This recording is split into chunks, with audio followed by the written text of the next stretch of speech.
राजधानी में एक बार फिर महिलाओं को सड़क पर उतरना पड़ा। आंगनवाड़ी महिला कार्यकर्ताओं का कहना है कि हमारी जो सरकार से समझौता हुआ था उस समझौते को लागू किया जाए। अभी तक सरकार ने समझौता लागू नहीं किया है। इस कारण से आज फिर आंगनवाड़ी कार्यकर्ता आज प्रदर्शन पे उतारू हो गई है। इतनी भरी गर्मी में के अंदर रोड पे बैठी हैं महिलाएं और इनके एक दो महिलाएं तो बेहोश भी हो गई थी इतनी गर्मी पड़ने के कारण। सरकार फिर भी इनकी मांगे अभी तक ध्यान नहीं दे रही है। आओ कुछ महिलाओं से बात करते हैं, पूछते हैं कि उनकी क्या समस्या है और क्या मांगे हैं। आप बताएं पहले। मेरा नाम सोनू मंगा है। मैं डिस्ट्रिक्ट गंगानगर की तहसील श्री कानपुर से हूँ। मैं कानपुर की अध्यक्ष हूँ। मैं वहाँ की कार्यकर्ता हूँ। मैं ये कहना चाहूँगी सरकार को कि हमें हमेशा के लिए परमानेंट किया जाए, राज्य कर्मचारी घोषित किया जाए। और जो गवर्नमेंट ने हम लोगों को रिटायरमेंट पर 2 लाख की मांग दी है कि इनको 2 लाख रुपए दिए जाएंगे, जो रिटायरमेंट होगा उनको कम से कम 5 लाख रुपए देना चाहिए और उनकी पेंशन भी बंदी जानी चाहिए। और जो हमारी सैलरी है वो हमारी जितनी मेहनत है उसमें कुछ नहीं बनता। जो महिलाएं विधवा और तलाकशुदा हैं वो अकेली अपने घर का इतनी तनख्वाह से गुजारा नहीं चला सकती। उन्होंने हमें हमारी 15% तनख्वाह करके हमारे को ऊँट के मुंह में जीरे के समान बात की है उन्होंने। ये गलत है। आपकी क्या समस्या?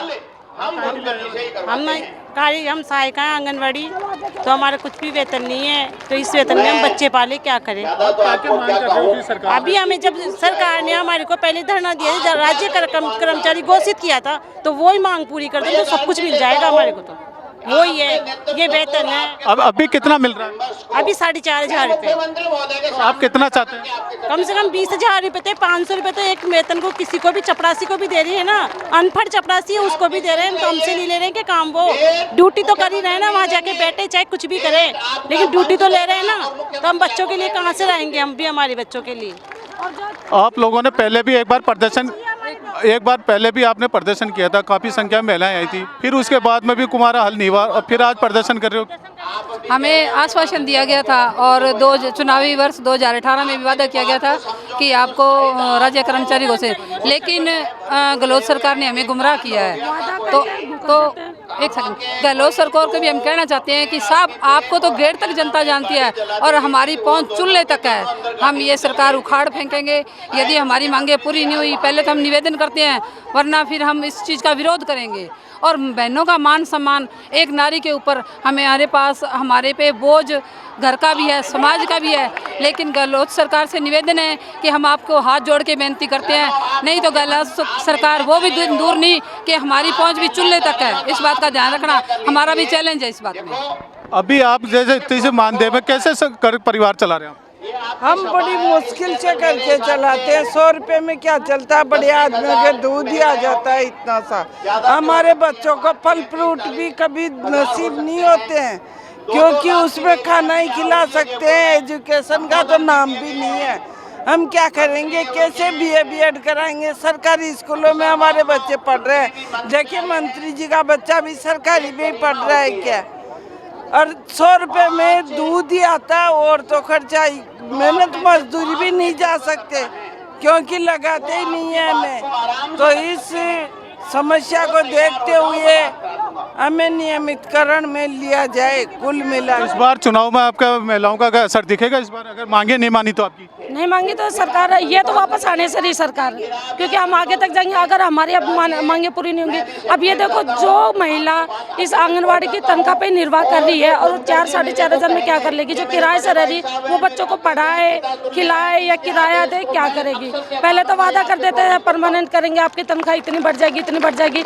100-200 रुपये बढ़ा के क्या कर लेंगे हम? 100-200 रुपये में आप ये बताओ, आज महंगाई के ज़माने में क्या कर सकते हैं हम? आपने पहले भी प्रदर्शन हुआ था आपने, तो फिर उसमें सरकार से क्या समझौता हुआ था आपका?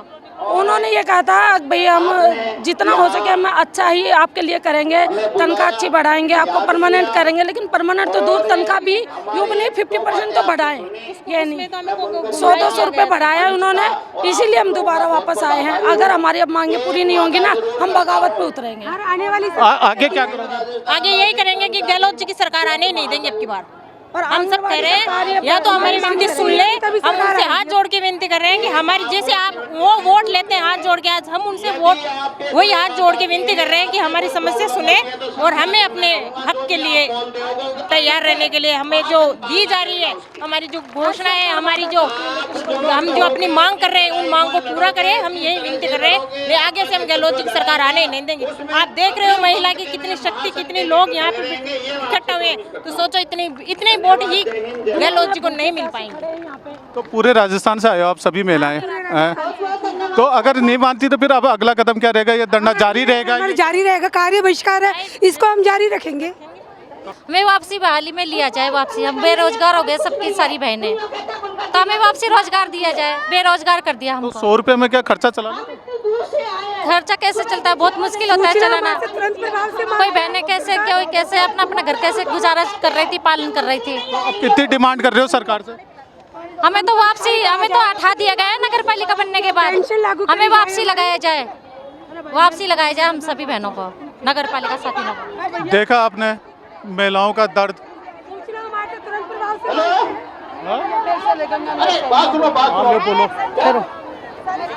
बोलो आज ये क्या है इतनी गर्मी के अंदर?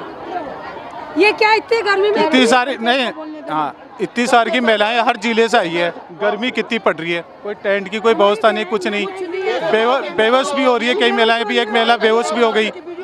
हाँ तो आप क्या कहना चाहते हैं? मैं ये कहना चाहती हूँ ना, हमारे महिला बाल विकास और आशा सोगरियों के साथ ये शोषण हो रहा है, ये धोखा हो रहा है, ये एक चलाव हो रहा है। और 2018 में घोषणा पत्र में सीएम साहब ने कहा था हमारी सरकार आएगी तो मैं आपको सरकारी कर्मचारी घोषित करूंगा।